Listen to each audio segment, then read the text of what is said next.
Hey everyone, I hope you are doing well. Welcome to the Wednesday vlog. So today I'm going to be talking about Butlins and going on holiday abroad as well. We are thinking of doing in a couple of years, say time.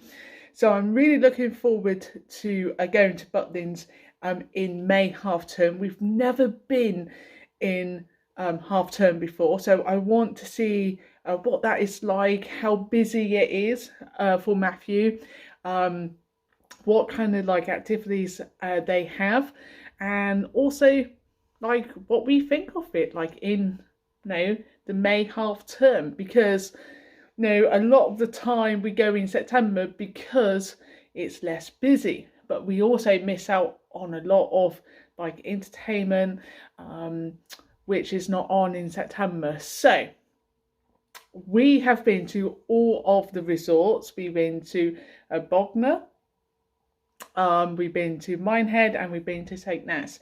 Now, my favourite is for accommodation, it's Minehead, because you've got a range of accommodation, but my favourite is the lodges. If you want to see that blog, then it will be up in the cards and also at the end of the video. For like entertainment and outside of the resort, I would choose St. Ness, because it's got a theme park, it's got a pleasure beach, the beach is quite nice, and there's lots going on as well. In terms of accommodation, we always have a golden apartment as well there.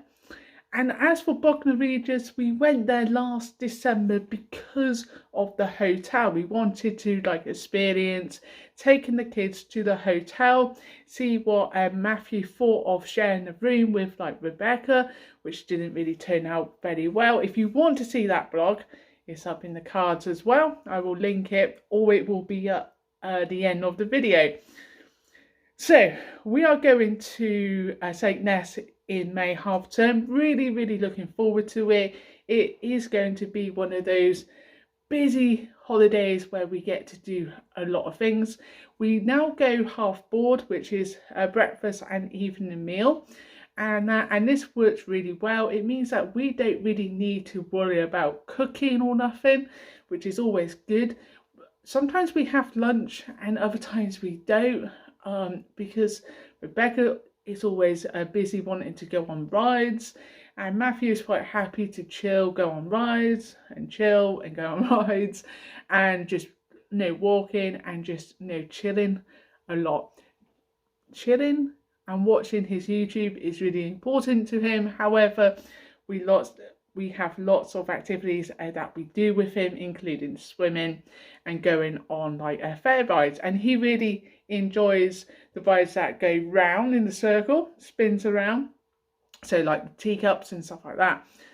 So with Butlins, last year we went for 4 days in September, and 3 days, 3 nights in Bognor. This year we are going for 7 days in St. Ness, and this is because we think that there's so much to do, and they will want to go swimming, they will want to go to the new sideline park, which has got all sensory equipment. There's going to be awesome. They got some 4 new rides. I think a couple of them will be too I don't say rough, but there's a tower one which drops. I don't think they are ready for that yet, but there's a swing which is going to be nice for them to to try. I think that one would be okay. And so I'm really looking forward to going. We are going half board again, and we have been thinking about the future holidays as well. So the reason that we go to Butlins is because it's not that far really. Bognor is around about 2.5 hours maybe. St. Ness is around about 3.5, and Minehead is around about 5 hours and that. So Minehead is the furthest away, but it is the nicest in terms of the beach and also in terms of the accommodation. Those lodges are really, really nice. So I have been looking for holidays to go on in about 2 years' time with Matthew and Rebecca and Darren to Spain or Portugal or even a bit more further. I have this dilemma. So if you have been abroad with your autistic son or daughter, please comment down below and how they got on, say on the travel up to the airport. How did you get there? Did you go by coach or car? The airport, how did they get on at the airport, especially waiting in queues? Did you use the special needs service? There is a code, I think, which makes things a lot easier. Also, how did they get on a plane? Did they enjoy it or not? How long was the flight? And also at the other end, because I think we are very good as the UK in terms of, we know about kids on the autism spectrum and that. We are very, very good in terms of that.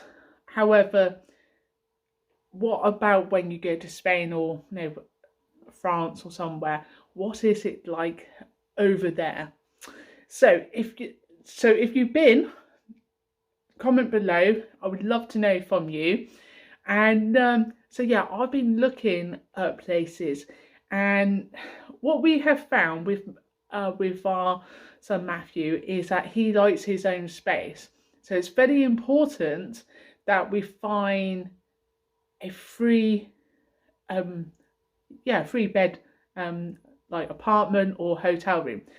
Most of the hotels will have 2 double kind of beds and a sofa bed, which is not really suitable for our family.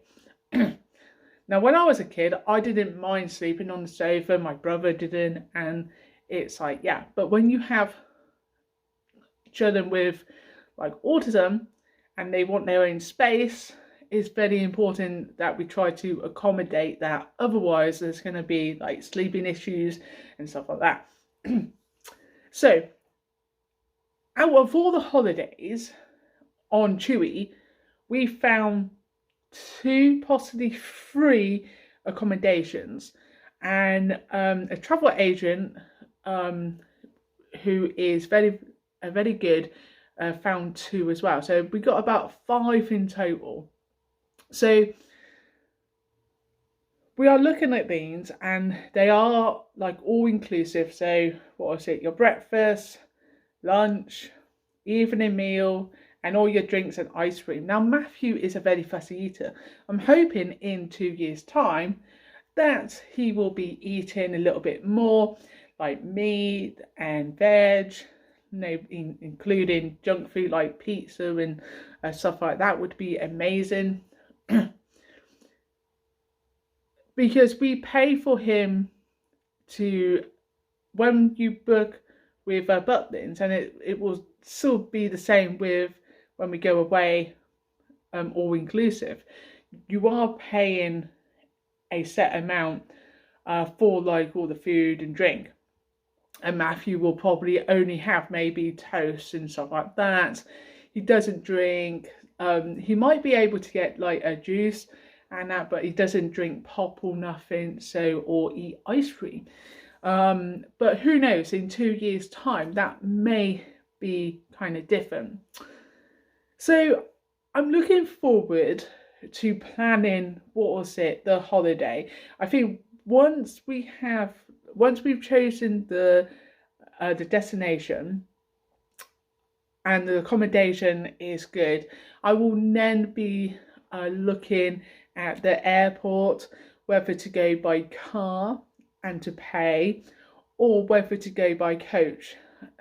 See, the thing is that we got to think of the flight time are going. Most of them are very early in the morning, which would mean we would need to leave here around about midnight to get to my parents, and then to get a taxi down into the city centre of Oxford, to then get on the coach like first, to be the first one on the coach, so that the kids can settle. Then it's a 2-hour journey or 2.5-hour journey to the airport. We'll probably be at the airport for around about 2 to 3 hours, the waiting and stuff. So that's 4 hours. And then depending on where we go, I'm choosing Spain. So the closest is around about 2.5 hours. So that'd be 6.5 hours so far. Plus, when you get there, there might be a transfer time if you get on a coach, which would be around about 50 minutes. So my brain is kind of like, what do we do?